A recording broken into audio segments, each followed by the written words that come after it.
റോമ 15-ാം അധ്യായം 1 മുതൽ 33 വരെയുള്ള വാക്യങ്ങൾ. സഹോദരരെ പ്രീതിപ്പെടുത്തുക. ബലമുള്ളവരായ നാം ദുർബലരുടെ കൂടായ്മകൾ സഹിക്കുകയാണ് വേണ്ടത്. നമ്മെ തന്നെ പ്രീതിപ്പെടുത്തുകയില്ല. നാം ഓരോരുത്തരും അയൽക്കാരന്റെ നന്മയെ ഉദ്ദേശിച്ച് അവന്റെ ഉത്കൃഷ്ടത്തിനായി അവനെ പ്രീതിപ്പെടുത്തണം. എന്നാൽ ക്രിസ്തുവും തന്നെ പ്രീതിപ്പെടുത്തിയില്ല. ഇങ്ങനെ എഴുതപ്പെട്ടിരിക്കുന്നു: അങ്ങനെ അധിക്ഷേപിച്ചവരുടെ അധിക്ഷേപങ്ങൾ എന്റെ മേൽ പതിച്ചു. മുൻപ് എഴുതപ്പെട്ടവയെല്ലാം നമ്മുടെ പ്രബോധനത്തിന് വേണ്ടിയാണ്. സ്ഥൈര്യത്താലും വിശുദ്ധ ലിഖിതങ്ങളിൽ നിന്ന് ലഭിക്കുന്ന സമാശ്വാസത്താലും നമുക്ക് പ്രത്യാശ ഉളവാക്കുവാൻ വേണ്ടി സ്ഥൈര്യവും സമാശ്വാസവും നൽകുന്ന ദൈവം പരസ്പരൈക്യത്തിൽ യേശുക്രിസ്തുവിനോട് ചേർന്ന് ജീവിക്കാൻ നിങ്ങൾ അനുഗ്രഹിക്കട്ടെ. അങ്ങനെ നിങ്ങൾ ഒരുമിച്ച് ഏകസ്വരത്തിൽ നമ്മുടെ കർത്താവായ യേശുക്രിസ്തുവിന്റെ ദൈവവും പിതാവുമായവനെ മഹത്വപ്പെടുത്താൻ ഇടയാകട്ടെ.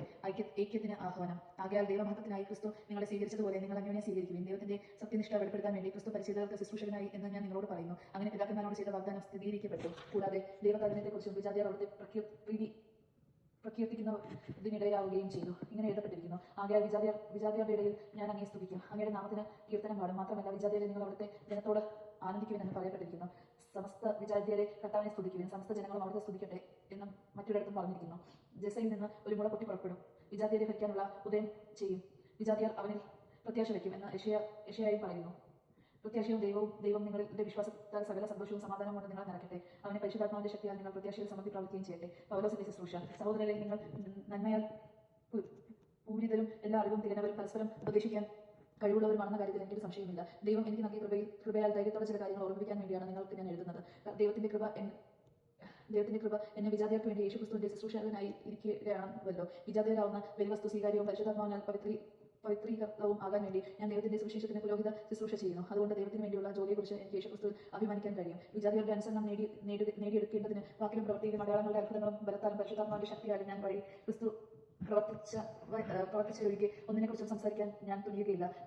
തന്നിമിത്തം ഞാൻ ജെറുസലേം തുടങ്ങി ജെറിക്കോൺ വരെ ചുറ്റി സഞ്ചരിച്ച് ക്രിസ്തുവിന്റെ സുവിശേഷം പൂർത്തിയാക്കി. അങ്ങനെ മറ്റൊരുവൻ സ്ഥാപിച്ച അടിസ്ഥാനത്തിന്മേൽ പണിയാതെ ക്രിസ്തുവിനെ അറിയാത്ത സ്ഥലങ്ങളിൽ സുവിശേഷം പ്രസംഗിക്കുന്നതിനാൽ ഞാൻ അത്യധികം ഉത്സാഹം കാണിച്ചു. ഒരിക്കലും അറിഞ്ഞിട്ടില്ലാത്തവനെ അവർ ദർശിക്കും, അവനെക്കുറിച്ച് കേട്ടിട്ടില്ലാത്തവർ അവനെ മനസ്സിലാക്കുമെന്ന് എഴുതപ്പെട്ടിട്ടുണ്ടല്ലോ. റോമ സന്ദർശനം പരിപാടി. മുൻപത്തെ കാരണത്താലാണ് നിങ്ങളുടെ അടുക്കൽ വരുന്നതിന് എനിക്ക് പലപ്പോഴും തടസ്സം നേരിട്ടത്. ഇപ്പോഴാകട്ടെ എനിക്ക് പ്രശ്നങ്ങളിൽ പ്രവർത്തിക്കുന്നതിനുള്ള സാധ്യത ഒന്നുമില്ല. നിങ്ങളുടെ അടുക്കൽ വരാൻ പല വർഷങ്ങളായി ഞാൻ ആഗ്രഹിക്കുകയും ചെയ്യുന്നു. അതുകൊണ്ട് സ്പെയിനിലേക്കുള്ള യാത്രയ്ക്കിടയിൽ നിങ്ങളെ കാണാമെന്നും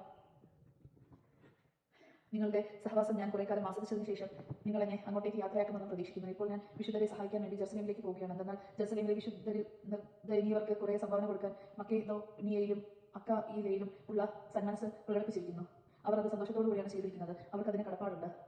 എന്നാൽ അവരുടെ ആത്മീയ അനുഗ്രഹങ്ങളിൽ പങ്കുകാരായ വിജാതിയർ ഭൗതിക കാര്യങ്ങളിൽ അവരെ സഹായിക്കേണ്ടതിന്. അതുകൊണ്ടാണ് ഞാൻ ഈ ജോലി പൂർത്തിയാക്കുകയും ശേഖരിച്ചത് അവരെ ഏൽപ്പിക്കുകയും ചെയ്തിട്ട് നിങ്ങളോടൊത്ത് വന്നത്. ആ വഴി സ്പെയിനിലേക്ക് പോകാം. ഞാൻ അവിടെ വരുന്നത് ക്രിസ്തുവിന്റെ സമ്പൂർണ്ണമായ അനുഗ്രഹത്തോടു കൂടെ ആയിരിക്കും എന്ന് എനിക്കറിയാം. സഹോദരരെ, നമ്മുടെ കർത്താവായ യേശുക്രിസ്തുവിന്റെ ആത്മാവിന്റെ സ്നേഹത്തിന്റെയും പേരിൽ ഞാൻ നിങ്ങളോട് അപേക്ഷിക്കുന്നു. എനിക്ക് വേണ്ടി ദൈവത്തിനോടുള്ള പ്രാർത്ഥനകളിൽ എന്നോടൊപ്പം നിങ്ങൾ ഉത്സാഹരായിരിക്കണം. അത് യൂദായിലുള്ള അവിശ്വാസികളിൽ നിന്ന് ഞാൻ രക്ഷപ്പെടുന്നതിനും ജെറുസലേമിലെ എന്റെ ശുശ്രൂഷ വിശുദ്ധർക്ക് സ്വീകാര്യമാകുന്നതിനും വേണ്ടി. അങ്ങനെ ദൈവഹിതമനുസരിച്ച് ഞാൻ സന്തോഷപൂർവ്വം നിങ്ങളുടെ അടുത്തെത്തുകയും നിങ്ങളെ സഹവാസത്തിൽ ഉന്മേഷഭരിതരാകുകയും ചെയ്യും. സമാധാനത്തിന്റെ ദൈവം നിങ്ങൾ എല്ലാവരോടും കൂടി ഉണ്ടായിരിക്കട്ടെ. ആമേൻ. ദൈവജനമാണ് നാം കേട്ടത്. നമുക്ക് ദൈവത്തെ സ്തുതിക്കാം. ക്രിസ്ത്യാനിക്ക് സ്തുതി.